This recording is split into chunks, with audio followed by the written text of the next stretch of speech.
Hey you guys, so today I'm actually going to be talking about something quite serious, but I am an ASMR channel, and so I will just be talking softly with you, and I usually use my hands to speak, so that will be the case still. I wanted to share something with you guys that happened about a month ago, maybe a month and a half ago, that's been heavy on my heart.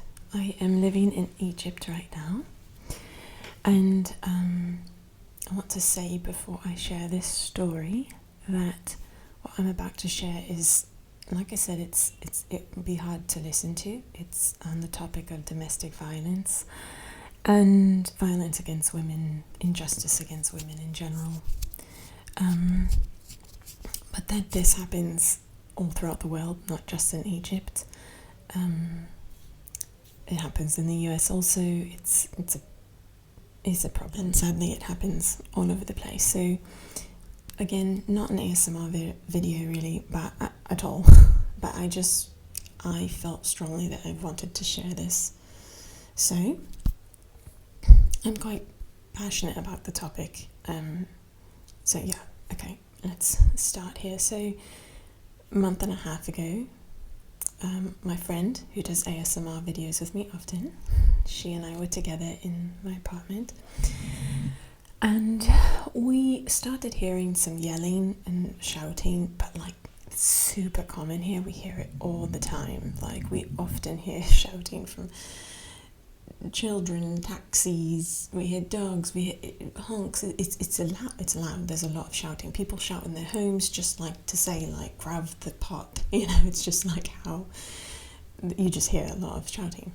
Okay, however, this particular night it just kept going on and on and on, and at one point we both looked at each other and we're like, this actually sounds like it could possibly be some kind of abuse, like something's happening. So I actually went and I tried to listen out my window to see where this was coming from. So I went into my bedroom and I opened the window, and it wasn't coming from the street. So I thought, okay, that's weird. So I opened my front door and I could hear in the stairway, oh, it's coming from this building for sure. So I told my friend, I'm going to go downstairs and just figure out like what's going on here. So I went down and one floor, and right below me there's a sweet old lady that lives there, and she was already out of her apartment also listening to the sounds, and she told me in Arabic, the best that I could understand, she explained, okay, the husband is beating his wife. And I thought, okay, yeah, that's what I was thinking here. So I started to move down the stairs to the floor beneath, because that's where they live, this family. It's a family of a mom, a dad, 3 children that are under the age of 3, all of them, and then the mother and father of the dad live there. I don't know them well. I see them often. They're the kids that are always making sounds. They're twins, and then a little girl who's probably 1.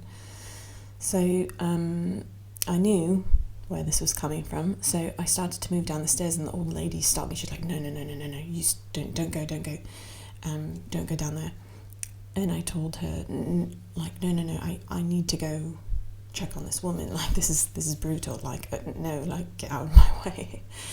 And then I stopped myself at a moment, because I am in a different culture, and I want to make sure that I'm actually helping. There are some ways in which outsiders think they're helping and they're not. So I wanted to kind of question myself at a moment and say, okay, what do I do that's actually, I want to make sure I'm actually doing something that's going to help and not harm anybody more.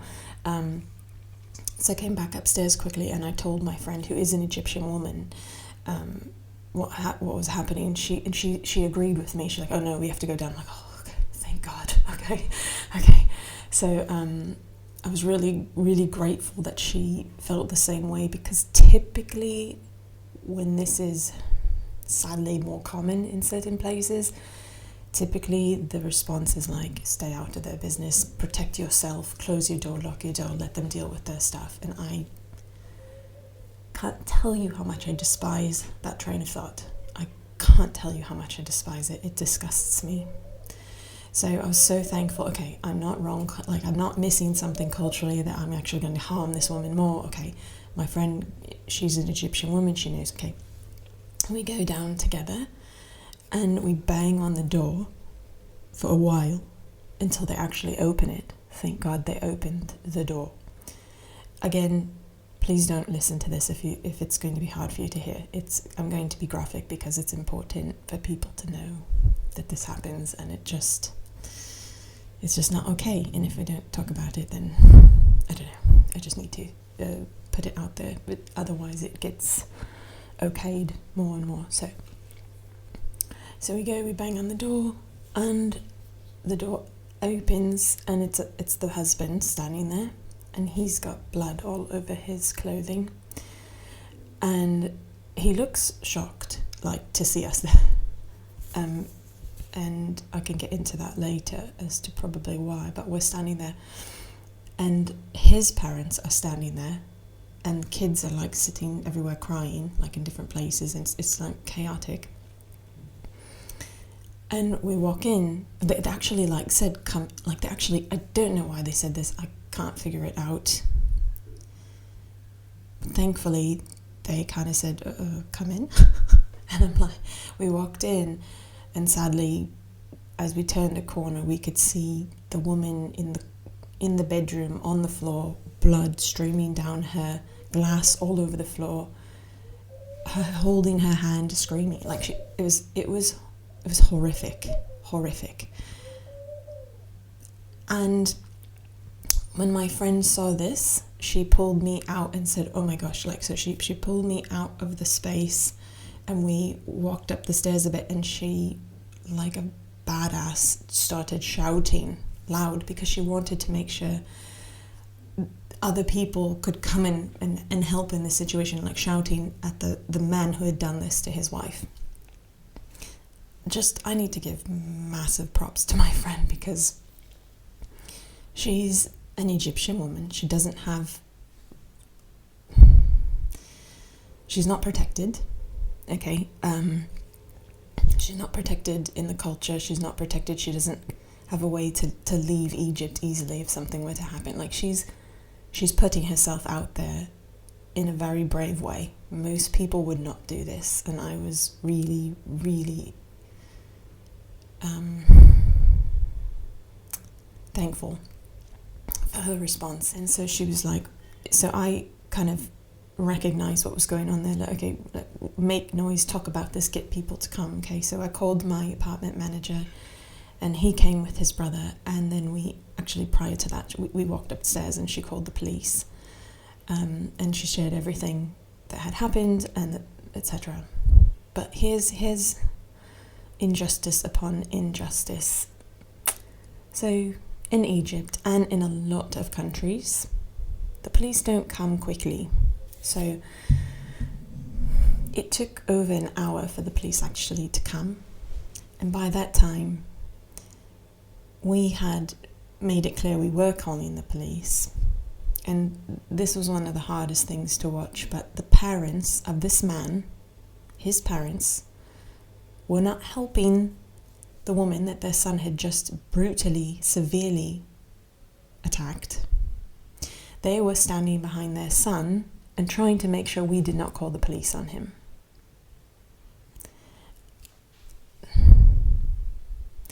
So they're like shouting back at us to not call the police, threatening us if we call the police, saying they'll harm us if they call, like this kind of stuff, because that's what you do. You protect the abuser, your son in this case, or you protect the person that is, it's like to protect your family from shame, to protect him from going to jail, to protect, just disgusted me that they weren't there on the floor with the woman helping her. They're standing there trying to protect the abuser. And it just goes on and on, the sadness, because you know that man, the father, of the man who abused his wife. He's also abused his wife many times. You know this. You know that's something that's accepted, essentially, in the culture. You know that the women have no say. They're helpless. Because if they do say something and do something, if they do contact the police, they lose everything in their lives. Often they're not working. And even if they are, they'll lose everything in their lives. And often even the woman's parents would not back them in calling the police, because that woman's parents have the same dynamic too. She's seen her mother beaten by her father, most likely also.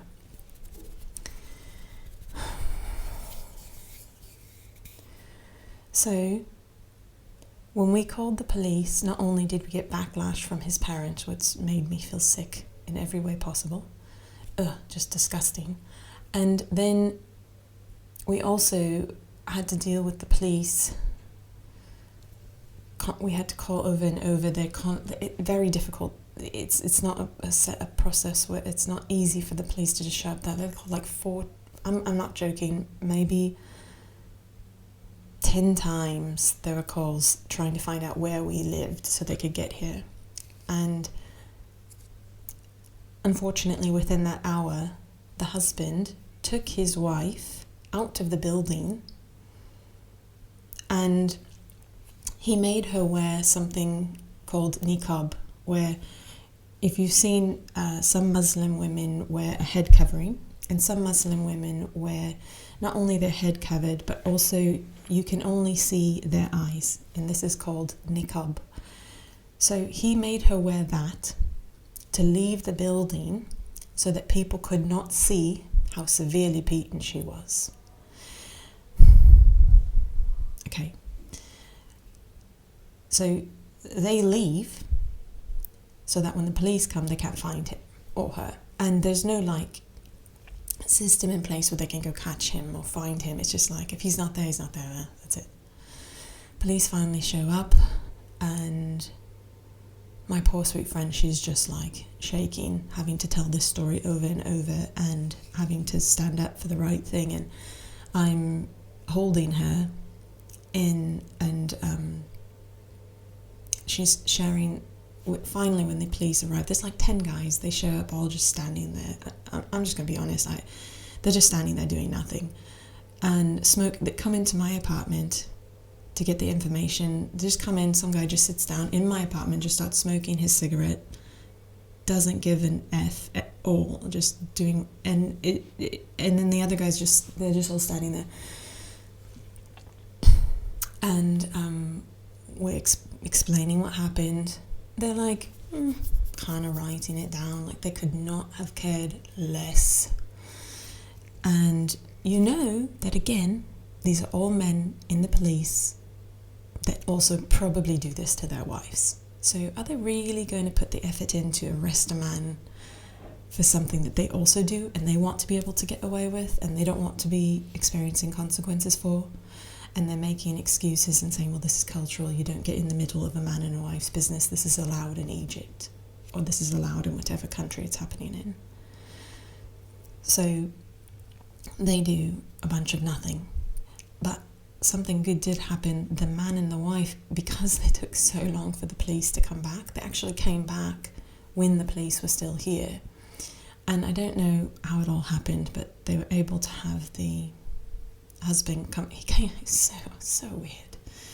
Just not a great way of having this happen. He comes into my apartment with the police are all there. There's like 10 policemen. He comes into the apartment. He's still got blood on himself. And me and my friend were like, well, there he is. That's him. We've identified him now, and he's now in the living room. Fantastic. Which I was not scared at all, and that was not the issue.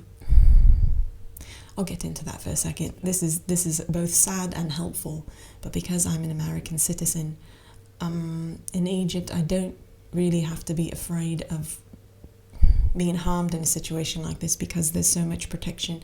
American citizens are taken so they're well cared for by their governments in other countries, and so if anything were to happen to an American in Egypt or in lots of countries, like, that would be a really bad thing for the citizen who did any harm to the American. So in some ways it's a blessing to feel protected like that, and know that no one would ever, they're like actually afraid of the American, to harm the American in any way, because they know how much trouble they would be in by their own government because of the pressure from the US government. So that's good in a way, but I also felt kind of bad, because it's like I have a privilege that other women here don't have. Even my friend next to me also standing up for this woman. We're both standing up for her. We're both putting ourselves out there, but I had no fear of being harmed in retaliation. She could have been, you know? So I respect that beyond measure. And so there's no fear, just to be clear. I was not afraid at all of this person. I just wanted to make sure to stand up for the woman. And honestly, if I was in danger, just to be clear, I would not have cared. I would have done the same thing. I think we all should do that. If we all stand back and say, oh my gosh, I could be harmed if I help this person, it's so wrong to do that, in my opinion. It's so wrong to protect yourselves over someone else, even if you could potentially be harmed. I believe that we should give our lives to others, that we should be willing to sacrifice for justice and to take care of other humans. So that's my belief. Not that you have to do the same thing, but I really, really don't like when we're thinking of protecting ourselves and our families and all, instead of like, hey, there's a woman right in front of us being beaten. Do something, act, move, protect, sacrifice. So anyway, the man walks into my apartment. They did get his ID number. It's good. It's good that they got his ID number and this sort of thing. But then the woman walks in. Of course, she's wearing niqab. You can only see her eyes. So the police can't see any of the damage to her. And honestly, had they seen it, they would not have blinked an eye. Would not have been shown an ounce of compassion. That woman walked into the room with 10 men, police officers, a male apartment manager, his brother, and me and my friend. We're all seated. And the only people that stood up for this woman who's just been beaten were me and my friend, for her to take our seats. None of the men stood up for her to even sit down. And culturally, you should stand up to let someone sit down. And this is a woman who's been beaten, and they all, as the police officers, as the authority, as people who are supposed to be protecting, just sat there smoking their cigarettes and just let her stand there. So we stand up and we're like, oh my gosh, sit down, oh my gosh. We both went and hugged her and started crying, because it was like, oh my gosh, this is, oh. So we're crying, hugging her in front of these police that could not give an F, as I said. And we're sitting down.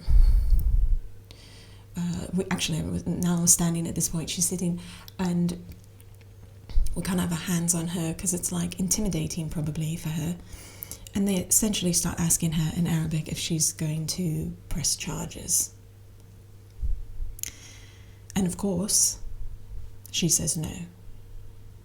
Because culturally, if you do this, if you say yes, you will be likely pushed out of your family. Not only would you lose a lot of your life, she doesn't work. Her husband works. She has no choice. And one of the sadder things is, of course, her in-laws are on the side of their son. If she were to press charges, they would be fully against her, disown her, whatever the wording is. But what's also sad is if she were to turn and tell her parents what happened, they would also tell her, stay in that situation, do not press charges, this is part of life, you're a woman. She's, like I said earlier, seen her father beat her mother and never press charges. So it's just a whole system in place, and she can't do anything. So she just had these sweet eyes of just, I don't know what I saw in them, but it was just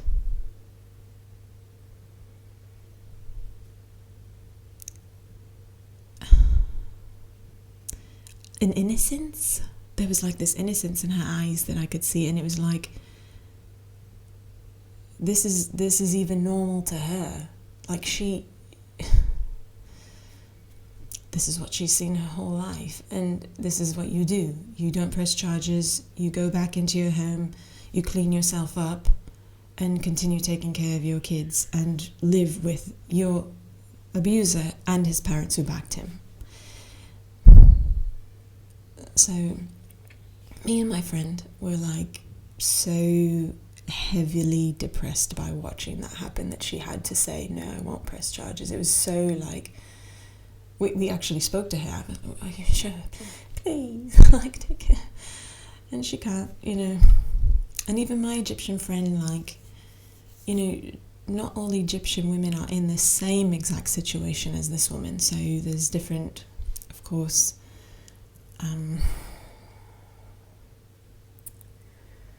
what's the word to say? Different economic statuses, blah, blah, blah, things like this. And I live in a harder area of town, if you will, and this is a generational. Some of the younger generation maybe won't put up with this, but even in this younger generation, these sorts of things happen, and So, it's a system is set up. So I did, at one point, I sat with the police officer that I knew was in charge. I said, now, you're in charge. Oh, he said to me, after he couldn't press charges or whatever, he said, is there anything else you want me to do? And I was like, yeah, I want you to put that man in jail for what he did. I mean, like, this woman was brutally attacked. Like, he should go to jail. And he said, I can't, she didn't give permission for that, etc. I said, well, he said, that's not how it works in Egypt, And it's like, the only thing I could say was, you're in charge here, right? I can tell, like, you're in charge. He said, yes. I said, so you're on the police and you're in charge of this area, of this section of the police in this part of town. Yes. I said, so you're saying that this is just how it goes. This is how it is here. Yes. I said, well, if you're the authority, you're the one in the position of power and protection, you're the only one that can actually make some changes. So you have the ability to influence change. I just simply asked, do you have a wife? Do you have a daughter? He said he was married, he didn't have a daughter. I said, well, the likelihood is that this man has done the same thing to his wife, right? So this is probably going nowhere, and it's in vain for the most part. But I did ask him, like, you have a wife? Like, how do you feel about this happening to your wife? Like, you could make a difference if you chose to. And, he just rolled his eyes at me, which, I don't know. I'm glad I at least said something, but it's just, so that's what happened. And, I'm just telling one story, but it represents so much of what takes place, not only in Egypt and in the Middle East and in Asia and in the world, but the injustice that takes place against women is just horrifying. It's horrifying, because not only abuse does not only take place against women, it can be men, it can be children, etc. But just in this particular focus of domestic violence and violence against women, it's just so sad that everything is stacked up against her. And it's amazingly sad how the care and the protection goes towards the abuser instead of the victim. And it's disgusting and it's heartbreaking. So I felt that I wanted to talk about it with you and just share the story and bring awareness, I guess. Like, this is, sometimes, maybe in the US, sometimes we think this doesn't really happen that much, but it really, really does happen a lot. And it does happen in the US also. And most of the time, women almost always go back to the man who abused them, almost always. And if it's the first time, they always get, it only happened once, right? Yeah, it happened once, get the fuck out. Do not stay in that situation. But most women are manipulated or convinced to stay in that situation by the abuser or by others, like the parents of the abuser in this case, or their own parents in cultures like here, you know. I don't think that would happen in the US. I don't think if parents in the US would encourage someone to stay, but women often do stay in those situations more often than not. So just encouragement, if that's ever happened to you, it will happen again if you stay in that situation. And you have every right to get out of that situation.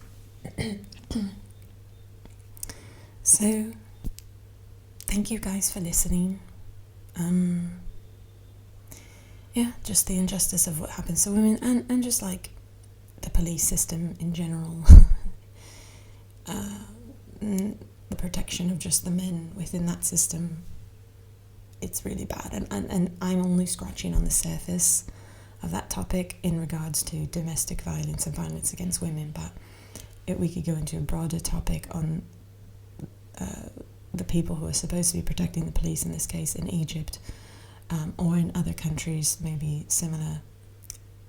But yeah, there's just like I told a brief story in another video recently about the police showing up. I didn't get to share the whole story. I shared just a little bit, so it probably didn't even make complete sense. But the abuse of power is a real issue and comes into play in things like this. So yeah, we have lots of injustices that take place in the US, huge ones. But it is nice to know that when you call the police, they typically do come quite quickly, and it's just so much worse here. Like, literally, the police will not come for an hour, and when they do, they will not care. Whereas, you know, typically if you do call the police in the US for something like this, they'll show up quickly and they will care, you know. Of course, we have so many injustices in the US as well, just disgusting injustices. Each country has different things.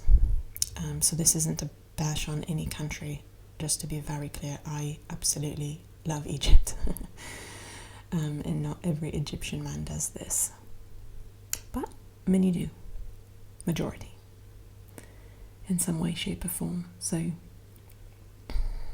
yeah, let's work on that and talk about it and bring light to it. Let's not keep it in the darkness. Let's not keep it away and not talk about it. Let's shed light on it, because I'm hoping that from speaking up, that man will not do that again to his wife, because he will actually know this time, wait, someone might actually hold me accountable. Another human might actually come and intervene. Because typically you just do what you want. No one's going to come and intervene. No one's going to get in your business, or, you know. So maybe those small little steps that we take can make a ripple effect, you know, that make changes slowly maybe, but they affect things. If one family member hears about this story, they might just think to themselves, oh, I have some accountability with another human coming to actually call the police, or, you know, protect the woman I'm abusing. Like, just little things. So thank you guys for watching. Sorry for the difficult topic. If you've made it to the end, yeah, thanks for listening. Okay, bye for now.